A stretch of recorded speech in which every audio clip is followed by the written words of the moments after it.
The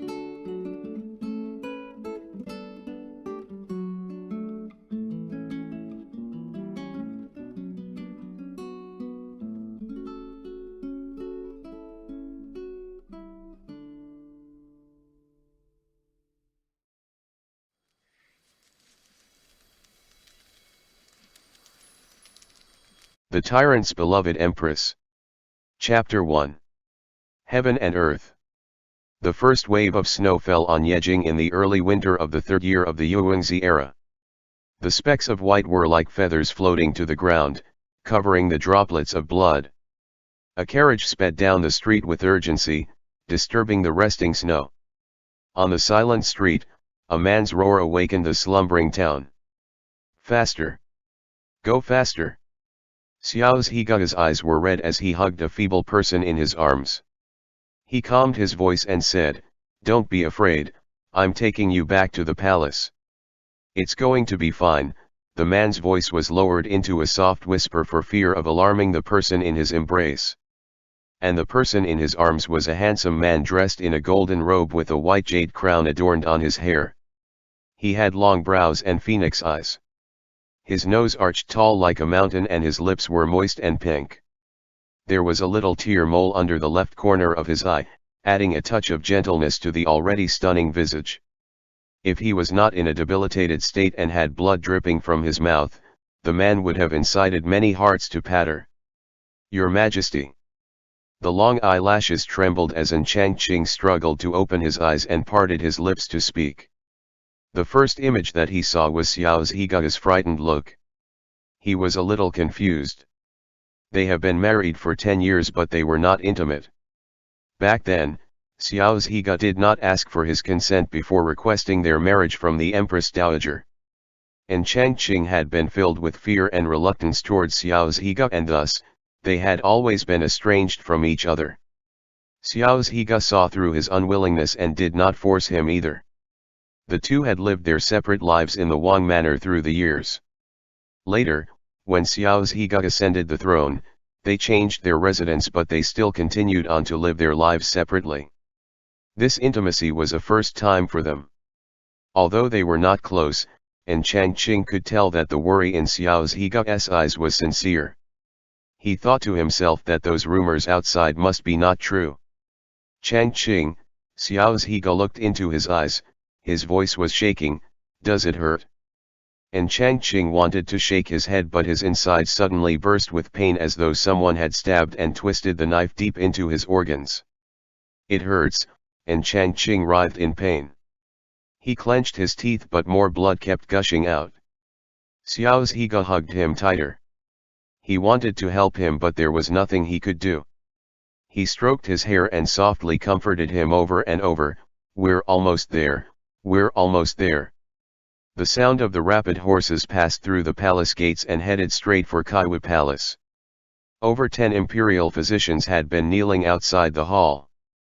Xiao Sheng carried the man in his arms inside and carefully placed him on the bed. The imperial physicians dared not make a sound. They could only take turns checking his pulse. And Changqing had his eyes closed. Sweat was dripping down his forehead and the blood that flowed from his mouth could not be wiped clean with a single handkerchief. It gradually dyed his clothes red. The imperial physicians finished their examination and looked at each other. Finally, they all knelt down and a white-haired physician spoke for the group in a trembling voice, "Your Majesty, forgive our incompetence." In one sentence, his end had been determined. "What's the use of keeping a bunch of garbage like you?" Xiao Sheng kicked the old physician in the chest. His temper had always been violent. With his years of training, that one kick flung the old physician a few feet away. The old physician coughed out a mouthful of blood which he did not have the time to wipe off before he knelt down once again and begged, "Your Majesty, please have mercy. Your Majesty, please spare our lives." The other physicians bowed low and begged with him. Xiao Sheng breathed heavily as though something was about to snap in his head. He managed to control his anger and swept a merciless glance at the group of imperial physicians, "Find a cure. If you can't, then all of you will be buried with the Empress." and Changqing woke up to the sound of howling cries. He opened his eyes in a daze and felt that the pain which tormented him was gone. His body felt light as air, as though he could float away at any minute. As he thought so, his body elevated and drifted to the door. At the bottom of the stairs, all the eunuchs and maids of Kaiwu Palace were kneeling and wailing at the top of their voices. Their faces were filled with fear and misery. Xiao's he donned a bright golden dragon robe with a rising dragon crown. He was standing alone on top of the staircase with a ferocious expression in his eyes. The strange thing was, Changqing had always been scared of him and had avoided him at all costs, but looking at him now, Changqing only felt that there were many hidden emotions underneath the man's violent appearance. Emotions that he had yet to decipher. Changqing observed him for a while until the arrival of the An family was announced. When he saw them being escorted to the front, he could partially guess Xiao Zhiga's intentions. Yesterday was his father's 65th birthday, the Prime Minister of Deya Empire. A grand banquet had been held and Xiao Zhiga and himself had attended. Unexpectedly, it had been a trap that his father had conspired with the deposed crown prince in order to kill them both. Xiao Zhiga had managed to avoid the onslaught, but Changqing had been served with poisoned wine. Before the rebellion could be quenched, the poison had kicked in. Looking at his translucent hands, Changqing scoffed and no longer felt any lingering attachment to the An family. On this day, blood flowed like a river in front of Kaiwu Palace. Over 50 members from the An family were beheaded by 10 experienced executioners. Their blood spread on the ground into a large pool, filling the air with a pungent smell. The palace attendees who were still kneeling dared not move even when their knees became soaked with blood. The current emperor, Xiao Zhiga, had always been known for his cruelty ever since the time he annihilated over 60,000 Baidi soldiers in his youth. 3 years later, when he ascended the throne of the Deya Empire, he continued to engage in war, piling up corpses and causing unrest amongst the people. In addition to the current episode, his reputation would only get worse. But all this had never concerned Xiao Zhiga. He ordered the guards to throw the bodies of the An family in an unmarked grave site, then went back to Kaiwu Palace alone. Kaiwu Palace had now been cleaned up. A bronze gilt stove was placed in the corner to warm up the room. In the center of the hall was a large carved sandalwood bed with golden curtains hanging down. A figure laid motionless on the bed. Xiao Zhiga's face softened unconsciously as he walked over and lifted the curtain. The bloodstains on Changqing's face had been wiped clean and his long black hair was bundled up in a turquoise crown. There was only peace on his face. Xiao Zhiga watched him in silence. He reached out, wanting to touch his face, but halfway there, he drew back his hand. There was a bitter smile on the man's lips as he said, "Forget it, you've never liked me. I shouldn't make you unhappy anymore." And Changqing, who was floating by his side, wanted to say no.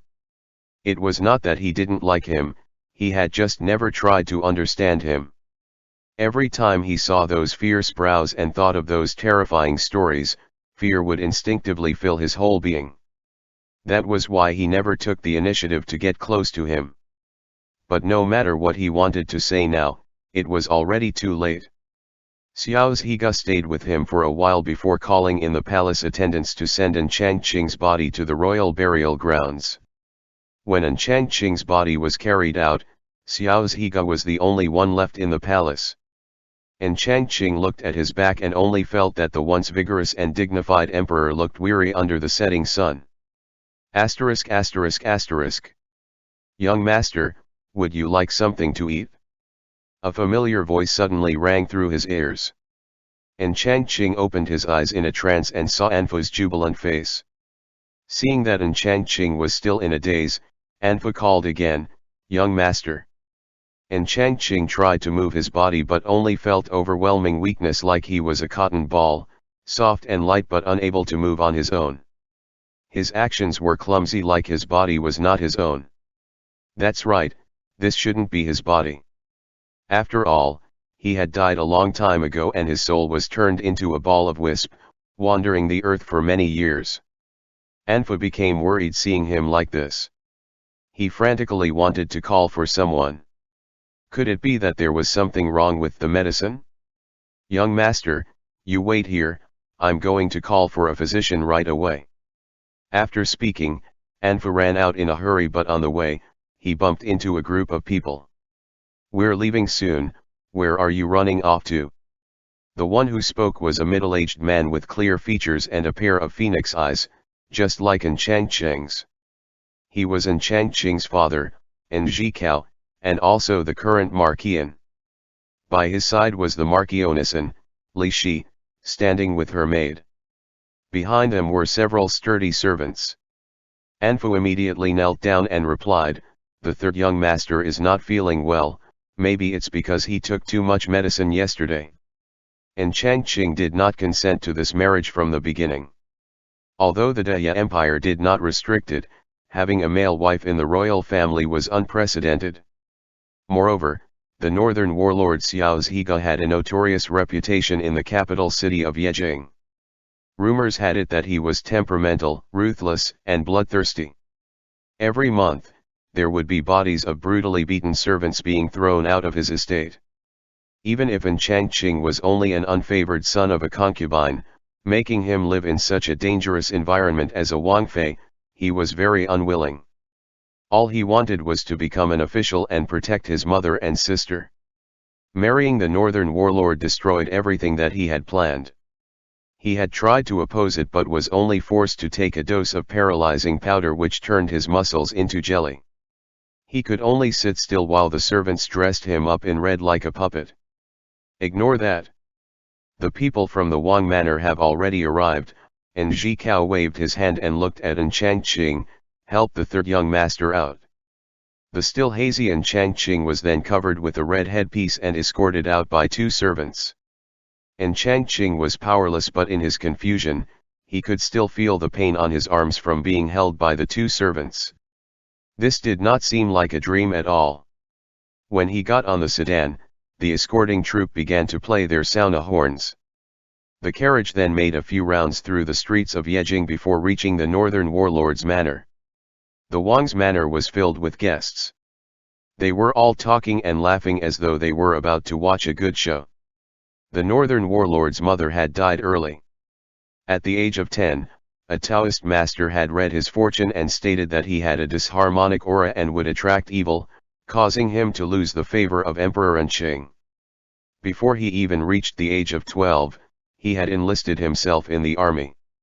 In 8 years, Xiao Zhiga had risen from a nobody to becoming one of the Deya Empire's 12 grand generals, holding the military power of Yanzhou. This position had been earned by piling up mountains of corpses and forming seas of blood belonging to the Baidi people.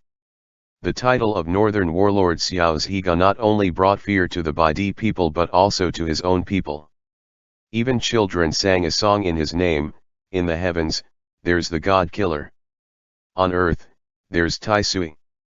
In hell, there's Azura. In Xiao Zhiga, there lurked a part of each of them. The bigger Xiao Zhiga's reputation became, the more Emperor Qing disliked him. But seeing his fighting prowess against the Baidi people in Yanzhou, he could only tolerate him. Initially, he feared that Xiao Zhiga would develop intentions that he shouldn't have, but ever since he had claimed that he preferred men and wanted to marry the third son of Prime Minister, and, although the emperor thought that it was ridiculous, it had reassured him at the same time. In great joy, Emperor Qing ordered Zhongzheng Temple to make preparations, and hence, the wedding in the Wang manor had pulled in a large number of guests. It was even more lively than when the crown prince was wedded. It was just that whether the guests were there to laugh at the northern warlord's misfortune or to congratulate him, only they knew the answer. During the banquet, many expressed sympathy towards the third young master of Minister N's manor. A beautiful youth being forced into the arms of the violent northern warlord, what would become of him? Could he even survive the wedding night? It had to be said that the third young master was also quite a famous figure in Yejing. His biological mother, a concubine of Marquis Jin, was a renowned courtesan from the most prominent and reputable brothel in Yejing. She was born gorgeous and graceful. Also, she was blessed with a beautiful voice and a talent for dancing. At that time, she was known as the first beauty of Yejing. And Changqing had his mother's beauty. He was exquisitely adorable as an infant and stunningly charming as an adult. But beauty is as it is, just an outer shell. It was said that he once angered his father and was removed from the An family's ancestry. The guests lamented for An Changqing with their mouths, but on their faces was an expression of curiosity as they watched him being helped by the wedding matron to alight the sedan. And Changqing was covered in a veil and could only stare at his feet. The dizziness had subsided and his mind became somewhat clearer. The paralysis had also dissipated, but now he was filled with doubts. He dared not act rashly and could only rely on the wedding matron to help him get down. As he managed to stand firm, a well-defined palm covered with calluses reached out to him. One could tell from first glance that this was the hand of someone well versed in weapons. Looking up, there were the long sleeves of the wedding robe, and further up was blocked from An Changqing's sight. This was Xiao Zhiga's hand. And Changqing's heart was pounding. He remembered it now. Back then when they got married, the same hand had reached out to him. But at that time, he was still brimming with reluctance that the fear and anger towards Xiao Zhiga had caused him to reject his hand in silence.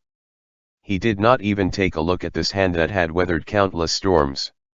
As he lightly pursed his lips, and Changqing recalled the years after his death. How in Kaiwa Palace, the emperor drank alone with desolation in his eyes. Gone were the days he had lived. At that time, he had chosen the rockiest path and ended up hurting himself and the other person. Although he did not know how and why he had returned to this day, and Changqing wanted to try another path.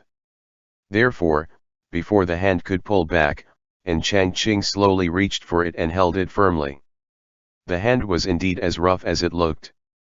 The calluses rubbed against his tender skin, making it ticklish, but at the same time, gave him a sense of unshakable assurance. Xiao Zhiga felt the softness in his palm and a strange light swept across those unfathomable eyes. The fury between his brows eased up as his rigid lips bent slightly into an imperceptible smile. They walked hand in hand to the main hall before letting go to hold the ends of a red piece of cloth. The ceremonial eunuch announced in a high-pitched voice, "The first bow to worship heaven and earth." The two stood facing each other. Connected by a piece of red silk, they slowly bowed according to the ceremonial proceedings. End chapter. The Tyrant's Beloved Empress. Chapter 2. I'm not afraid of you, I'm just afraid of pain. After the ceremony, the newlyweds were escorted to their wedding chamber. The room in the Wang Manor's main courtyard had always been barren.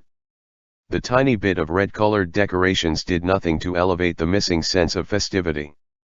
The two sat facing each other next to the bridal bed while the wedding matron handed Xiao Zhiga a golden weighing rod, saying, "Wangye, please lift the veil."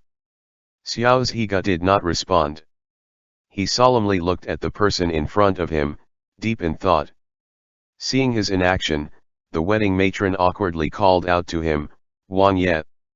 Xiao Zhiga came back from his daze and cast glance at her, "You all can leave now." The wedding matron had long heard of his infamous temper. His joyless face even on his wedding day could only mean that he did not like the future Wangfei. She glanced at An Changqing with sympathy and put down the golden rod, then left quickly, closing the door behind her. In the room, Xiao Zhiga lifted the veil without using the golden rod and was relieved to see that An Changqing was not in girly makeup. He then frowned and mulled over what to say. Briefly after, he managed to think of something. "Are you hungry?" An Changqing looked at him in surprise. Before, all he could do was look down. Now that he could raise his head, he attentively observed the man in front of him, his new husband.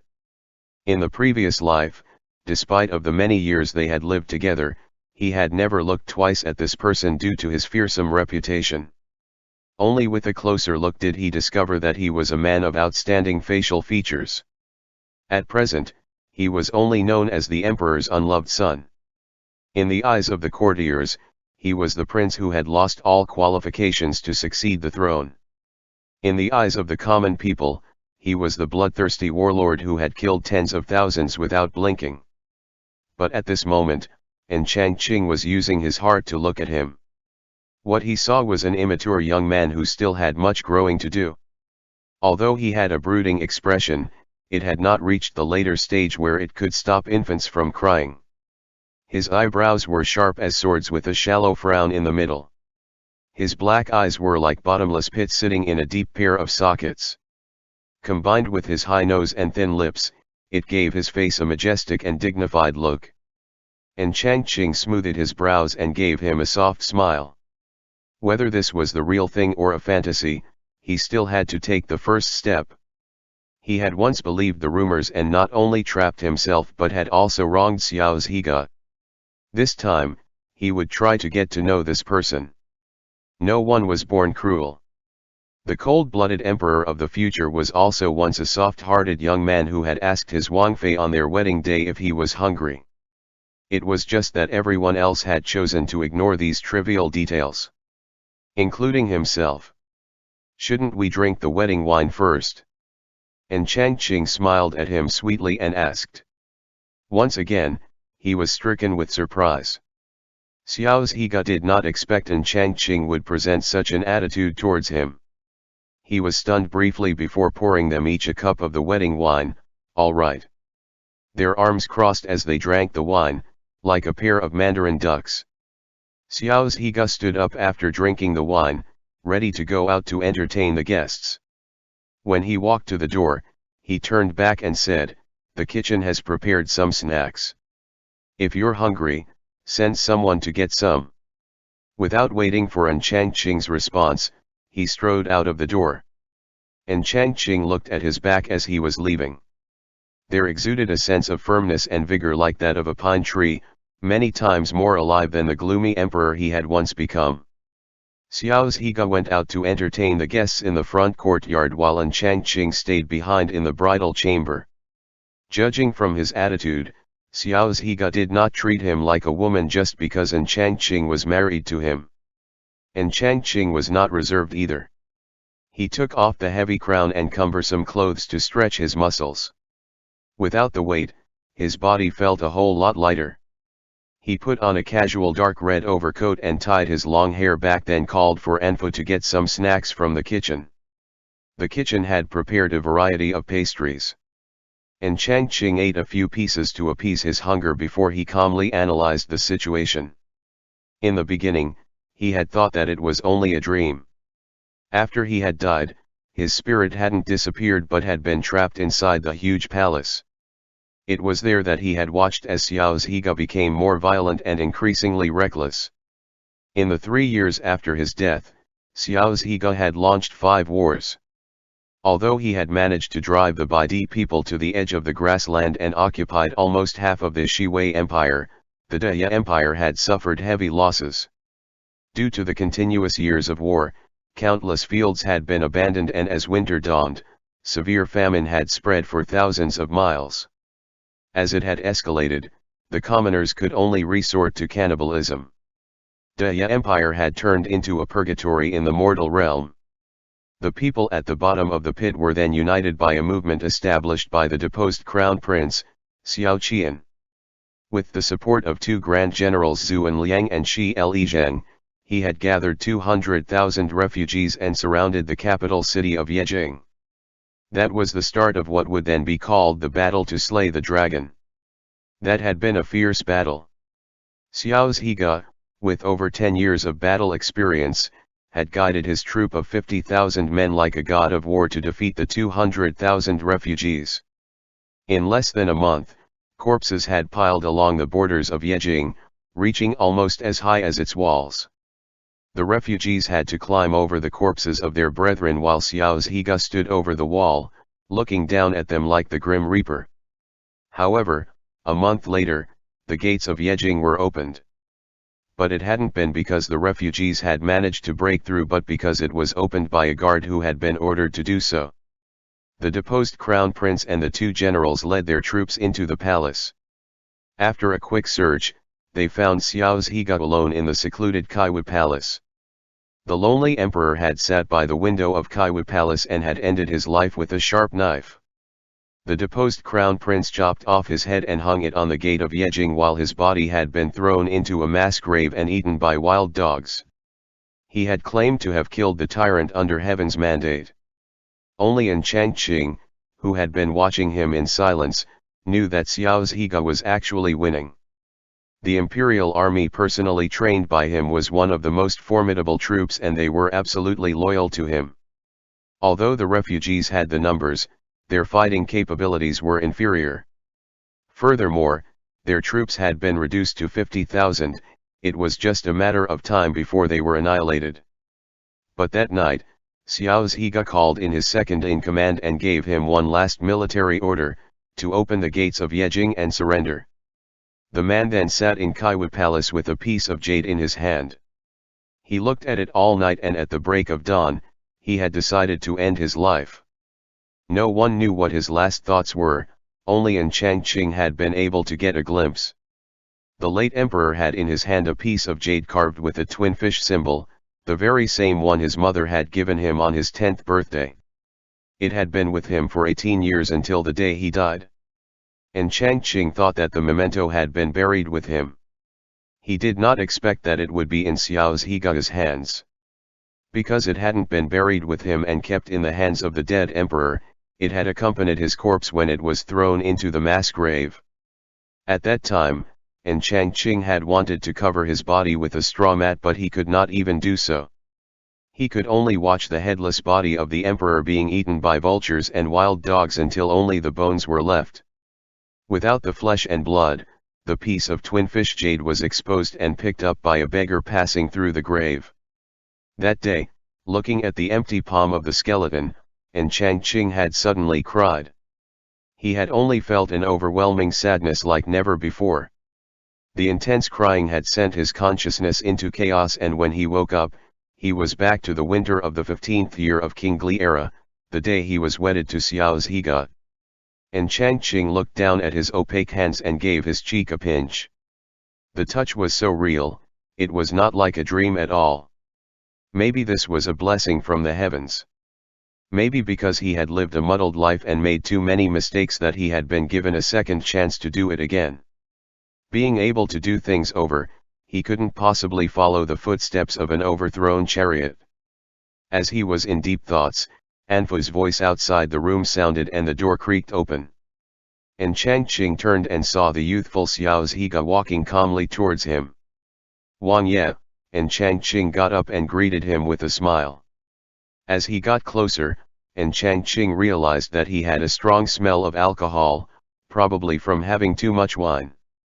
He reached forward to support him and found that Xiao Zhiga was taller than him by half a head.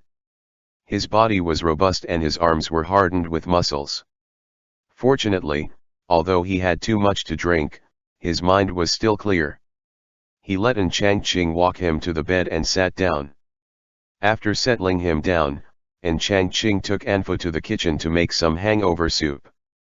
When he got back to the room, he found that Xiao Zhiga was watching him unblinkingly. His eyes were obscured and the slightly frowning eyebrows added a tint of ferocity to his serious face. Changqing was somewhat taken aback. He had a timid nature to begin with. But remembering the gentleness of the man who had held him in his arms, comforting him over and over, his heart eased up again. Picking up his courage, Changqing sat beside Xiao Zhiga and handed him a small bowl. Wangye, have some hangover soup first. Xiao Zhiga's eyes trembled as they fell on Changqing's fair fingers holding the porcelain bowl. His hands were beautiful, slender, and fair with fingertips shaped into a lovely arch. Under the flickering light, his skin gave off a pinkish hue. Xiao Zhiga's Adam's apple rolled. He took the bowl without another word. After drinking the soup, Xiao Zhiga put the bowl aside and the air turned heavy again.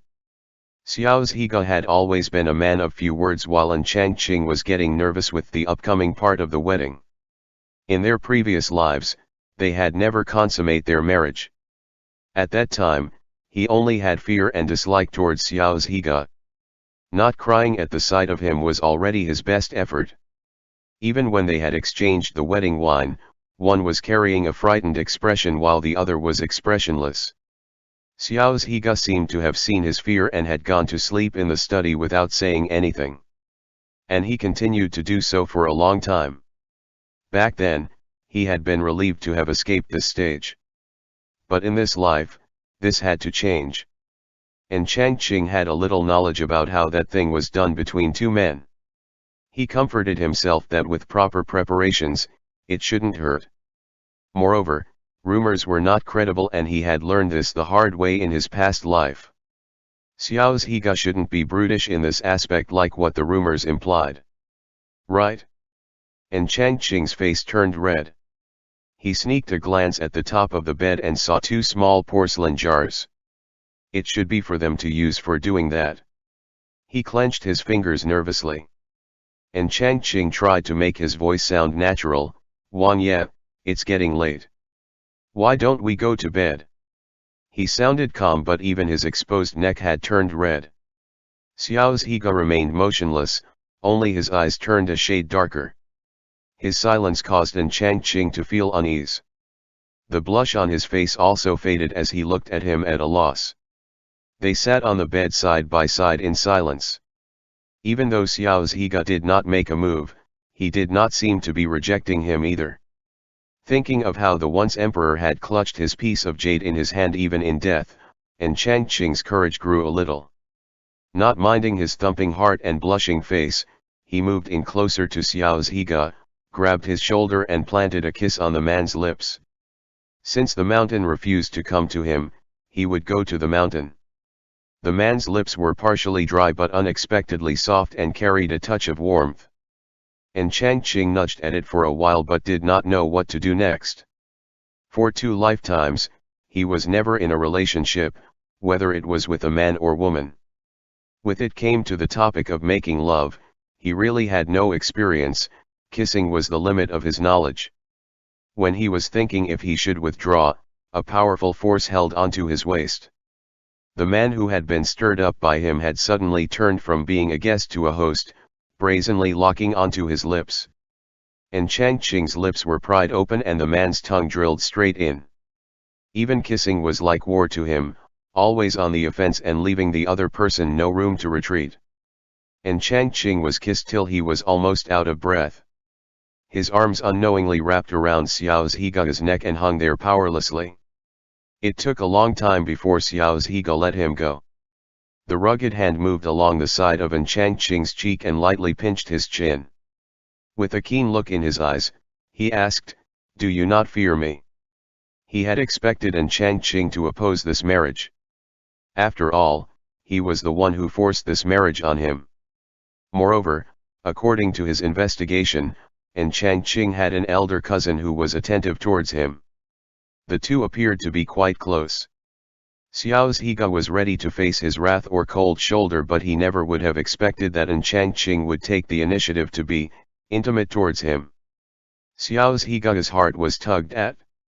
He did not ease the strength of his hand and looked straight into his eyes, as though he could see through his heart and find any trace of deception. They stared at each other for quite some time before Changqing shifted his gaze first. He licked his lips instinctively and felt a salty taste of blood. It was then that he found out how boorish the man could become, to think that he had caused his lips to bleed. He glared back at Xiao Zhiga but discovered that Xiao Zhiga's ears had turned crimson red. His annoyance subsided and his heart lightened up. He thought of their past lives again and felt aggrieved for the man. Changqing tightened his arms around Xiao Zhiga's neck and leaned in pensively, "I'm not afraid of you, I'm only afraid of pain." The youth who had yet to come of age had a fair face and an elegant figure. His voice was soft and endearing. Even if he was not deliberately seducing him, Xiao Zhiga still wished he could hold him in his hands and never let him suffer any injustice. Xiao Zhiga's fingers trembled as he released the grip of his hand. As he came back to his senses, he realized that he had probably been too rough before. Had he hurt him? Sensing the sudden change in his man, Changqing now had an inkling of how his mind worked. He secretly smiled to himself and felt even more courageous to go down this path. This person might look vicious on the surface, but upon closer inspection, he was very attentive and gentle. And Changqing recalled the past and realized how much Xiao Zhiga had indulged him. He laid down his worries and nestled into his arms. With a bright blush on his cheeks, he whispered, "Wangye, later. Please be gentle." Xiao Zhiga's body tensed up instantly. He pushed An Changqing away and stood up. With his back against him, he said stiffly, "You don't need to be afraid. I will not force you." After that, he walked briskly out of the bridal chamber without looking back. His reaction was too abrupt that it reeked of the embarrassment of someone trying to escape. End chapter. The Tyrant's Beloved Empress. Chapter 3. Wangye listened to his Wangfei. Watching the man leave without looking back, and Changqing was both depressed and aggrieved. There was also a tinge of anxiety. He had prepared himself into getting intimate with him and even had the cheek to kiss him first, but as it turned out, they still followed the same track as his last life. They did not consummate their marriage and Xiao Zhiga had still slept in the study. Following this development, this matter would spread the next day and everyone would come to the conclusion that the Maqi's third young master was just a decoration who was rejected by the northern warlord on the night of their wedding. Even the servants of the Wang manor did not regard him much and blatantly threw sarcastic words in front of him. And Changqing used to disregard these things, but for some reason, the thought of Xiao Zhiga leaving without looking back just made him upset. He wondered if it was just his wishful thinking and that Xiao Zhiga might not have liked him at all. As his thoughts churned, he wondered if the heaven was punishing him for failing Xiao Zhiga in his last life. Xiao Zhiga had indulged him so much and yet he had turned a blind eye to it. Now that he had opened his eyes, Xiao Zhiga no longer liked him. He was even more afraid that despite his second chance at life, he would not be able to fix their ending, that he would still die of poisoning and Xiao Zhiga would turn into a tyrant and die alone in Kaiwu Palace, holding on to his jade pendant.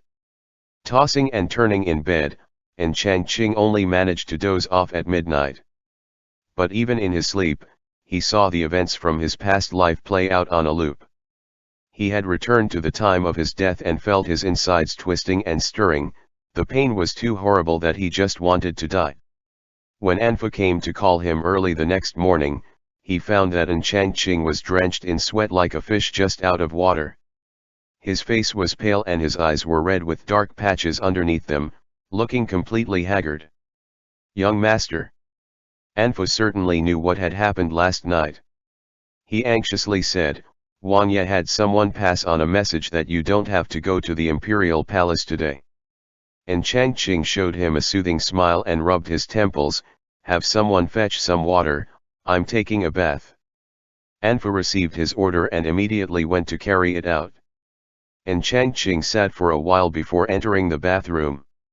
The hot water was ready and two maidservants were standing by with his clothes. And Changqing was not used to being served, so he sent them out. When no one was left, he stripped and entered the water. Soaking in the warm water, the swelling pain in his head was lifted considerably. And Changqing then changed into a new attire and went back to the main room. A maidservant helped him dry his hair and used a red coral-embedded crown to gather his long hair. And Changqing gazed at the person in the mirror. Although he looked much more lively, there were still traces of weariness in his face. After straightening up his clothes, he took Anfu to the study to find Xiao Zhiga, yet there was only the old steward, Wang Fugui, in the room. Xiao Zhiga was nowhere to be found. "Is Wangye not in?" Wang Fugui bowed respectfully and replied, "Wangye went to the barracks in the outskirts early in the morning." And Changqing was upset. Xiao Zhiga definitely did it on purpose. Who would leave for the barracks right after their wedding? Did Wangye say when he'll be back? Wang Fugui, no. The housekeeper had a neutral attitude and An Changqing could not get any more information out of him. He could only leave in vain. As he was leaving with Anfu, a clear voice was heard nearby, "Did you hear? Wangye left for barracks very early this morning." Another voice chimed in, I heard. And Wangye also slept in the study last night. Did you see Wang Fei's face this morning? It was so scary. We didn't dare to say anything. What do you have to fear? The previous voice spoke again, Wangye obviously does not like Wang Fei. It's just an empty title. What's more, he's a man. He can't even give birth. He can't even be compared to us servant girls. We get to serve Wangye every day. Who knows, maybe one of these days, Wangye will come to notice us and we'll have a good life after giving birth to his children. After she finished speaking, a series of laughter entailed. And Changqing's expression remained unchanged, but Anfu could not hold back his anger. He raised his voice and said, the audacity! Who are you to discuss the master's affairs? The giggling maidservant were startled. They immediately knelt down and looked at Changqing cautiously. And Changqing walked slowly over and swept a glance at the row of maidservants. In a light voice, he said, raise your heads. The row of maidservants lifted their faces. They were all young and attractive, slim and graceful. Especially the one amongst them who wore a green skirt with a red cotton waist sash. She had a pair of bright and shimmering eyes that could soften anyone's heart. And Changqing smiled. He knew this girl was the one who initiated this conversation. It had been such a long time and he could hardly remember the trifling things from his previous life, but after hearing the sweet bird-like voice, he recalled a particular person, Xiao Zhiga's head maidservant, Yan Hong. In his last life, she was also the first one to spread words that he and Xiao Zhiga were not getting along and assumed that he was not favored. She even dared to make things difficult for him. Back then, he had always been estranged from Xiao Zhiga, so even when he was wronged in the Wang manner, he could only bear it in silence. Later on, although Yan Hong could not get into Xiao Zhiga's bed, she managed to marry the old steward's godson and took to it like a fish in water. Later, when Xiao Zhiga and the crown prince started vying for the throne, having received a ludicrous amount of bribery, she had sold a lot of the Wang manor's secrets to the enemy. And Changqing observed her silently. Yan Hong was feeling a little nervous being watched by him. But she remembered that he was not in favor and she was one of Wangye's people. Whatever he wanted to do to her, he had to go get permission from Wangye first. The thought emboldened her and she asked Changqing in an aggrieved tone, may I ask what wrong have this servant done? And Changqing saw that her tears had already started flowing. Her behavior was nothing like a maidservant and more like a concubine competing for favors with trickery. He knew she had thought that because she was Xiao Zhiga's maidservant that there was nothing he could do to her. Smirking, Changqing ignored her. He instead said to Anfu, go get Steward Wang. Anfu did not understand his intentions, but he still promptly complied. A moment later, he came back with Steward Wang. Steward Wang, full name Wang Fugui, was a man in his 50s with a thin face and small build. He always had his hands together and walked at a decent pace. The image was just like that of his last life. He was the person next to Xiao Zhiga, and in the Wang manor, it was his job to take care of the internal affairs. He had absolute loyalty towards Xiao Zhiga, but just like anyone else, he had his own agenda. He had assumed that Xiao Zhiga did not treasure this Wang Fei and hence, had treated him half-heartedly. Especially if it was a valued servant girl like Yan Hong who had insulted the Wang Fei. As long as the matter didn't become any serious, he would just keep a closed eye to it. But times have changed and so had Changqing. Now that he knew his place in Xiao Zhiga's heart, he planned to have a good life with him. Naturally, he could not be the laughing stock both inside and outside the manor, as that would affect Xiao Zhiga's reputation. For what reason might the Wang Fei have called for this old servant? Steward Wang bowed and said. On the surface, there was nothing wrong, but every little gesture was too perfunctory. And Changqing was not offended. He lifted his hem and sat down on the chair Anfu had brought over. He said coldly, what are the punishments for spreading rumors about their masters in the Wang manor? Steward Wang was taken aback. He glanced at Yan Hong and hesitated. Wang Fei, this. If you don't have any regulations about it yet, then I'll make one, and Chang Qing interrupted. The pair of phoenix eyes were looking straight at him. From now on, servants who dare to discuss their master's affairs will receive 30 slaps to the mouth. A repeated offender will be sent off. This one time, this Wang Fei will pardon those who were only implicated and just make them do some extra labor, but as for the ringleader, Steward Wang, you can directly send her away. Steward Wang's expression stiffened. He said cautiously, about this. Why don't we wait for Wangye to come back and make a decision? Steward Wang feels that when Wangye is away, this Wang Fei can't do so much as throw out a maidservant. And Chang Qing's tone turned harsh as he fixed his eyes on him. This one dare not. Steward Wang quickly knelt down and explained, but these maidservants are used to serving the Wangye. If it's not them, I'm afraid Wangye will not be pleased. You only need to cast her out. I will explain things to Wangye, and Chang Qing did not give him room to argue. After saying his piece, he immediately got up and left with Anfu. Steward Wang could only look at him leaving and said with reluctance, "Yes, Your Highness." When no one else was within hearing, Yan Hong rushed over to him and cried, "Godfather, I don't want to be sent away." Steward Wang fidgeted his hand and looked at her. "Please behave yourself from now on. When Wangye returns, I will talk to him on your behalf." ******. Xiao's Higa left the Wang manor early in the morning for the barracks in the outskirts of the city. He couldn't sleep last night and decided to take off with his horse in the early hours of dawn. However, his body might have left the Wang manor but his heart still lingered back there. Even during his training, he was somewhat absent-minded. He stayed in the barracks until noon passed and by the time he realized it, it was almost time for dinner. Xiao's Higa changed out of his armor and prepared to head back. As he was about to leave, General Zhao Yu entered the camp.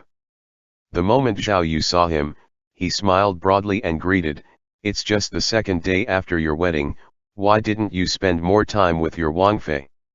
Xiao's Higa frowned and ignored him. He gently tugged the horse's reins and let it out. Zhao Yu did not relent. He continued to poke at him. "Did Wang Fei make Wangye unhappy?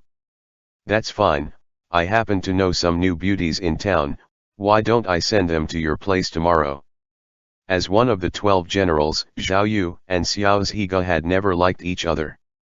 Since the founding the country, the Empire was divided into the capital city and 12 prefectures. There were 6 grand marshals, namely Zhao, Chu, Shui, Shi, Xiaohou, and Shentu. Each grand marshal supervised 2 prefectures and a grand general is in charge of 1 prefecture, thus a total of 12 grand general for 12 prefectures. Zhao Yu's grandfather, Zhao Xianchong, was one of the 6 grand marshals. The Zhao family was the Empress Dowager's maternal family and the current Empress was a distant niece of hers. As such, the Zhao family had always sided with the crown prince, Xiao Qian. Since Xiao's Higa and Xiao Qian were at odds and coupled with his outstanding achievements, Zhao Yu had always found Xiao's Higa an eyesore. He would taunt and jab at him whenever the opportunities arose. Any other day, Xiao's Higa would have been too lazy to be bothered with him, but today, he was in an especially bad mood. His sword-like eyebrows knitted in as he stared at Zhao Yu coldly. Zhao Yu laughed out triumphantly. "Oh? Or is it that Wangye doesn't like beautiful women and prefers someone more manly? I've heard that Wang Fei is an exquisite beauty." Before Zhao Yu could finish, a double-bladed black and gold spear pierced the ground at his feet, causing a humming vibration. Xiao's Higa rode over and pulled up the spear, which was buried 3 inches into the ground. He warned discreetly, "Weapons do not have eyes. General Zhao should watch out." Xiao's Higa rode off as the horse kicked up dust in Zhao Yu's face. After exiting the barracks, the horse trotted towards the capital. The east gate of Yejing was connected to Changli Street. The 2 ends of Changli Street were filled with shops and restaurants. In the east were the marketplace and boutiques, while the west housed brothels, tea houses, and taverns. Yejing had no curfews, and even before the sky had turned dark, the place was already bustling with people and varied sounds. But as Xiao's Higa rode by, only silence ensued. And as soon as he got far enough, the place would turn lively again. This was something Xiao's Higa was used to.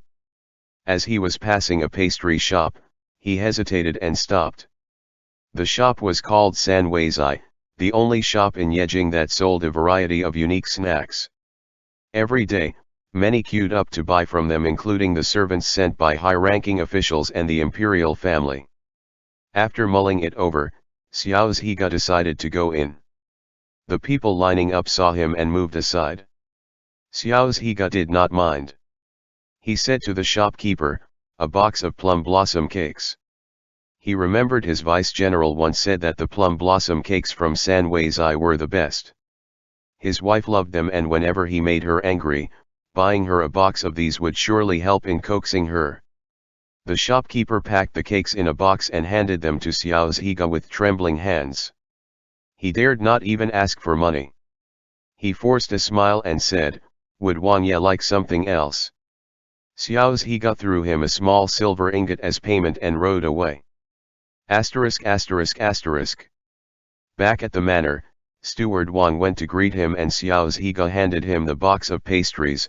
"Deliver this to Wang Fei." Steward Wang was stunned. He carefully observed Xiao's Higa. It's just that Xiao's Higa rarely showed his emotions, and it was difficult to tell what his likes and dislikes were. Steward Wang could only rephrase what he wanted to say, "This servant will have someone send it over right away." This morning, Wang Fei went to the study to look for your highness. There was an untraceable twinkle in Xiao's Higa's eyes. "Wang Fei? How is he doing?" Steward Wang bowed his head. "Today, Yan Hong and the others were careless. They upset Wang Fei, and his highness wants to send them away." Xiao's Higa responded with a hum. Seeing that he was not going to say anything else, Steward Wang couldn't help but speak up. "Yan Hong has been serving your highness for many years. Sending her away like this is a little inappropriate. Isn't it just a few servants?" Xiao's Higa looked at him with dominance. "Do as Wang Fei says." Steward Wang's heart jumped as he reassessed An Changqing's status. Not daring to say another word, he nodded in compliance. End chapter.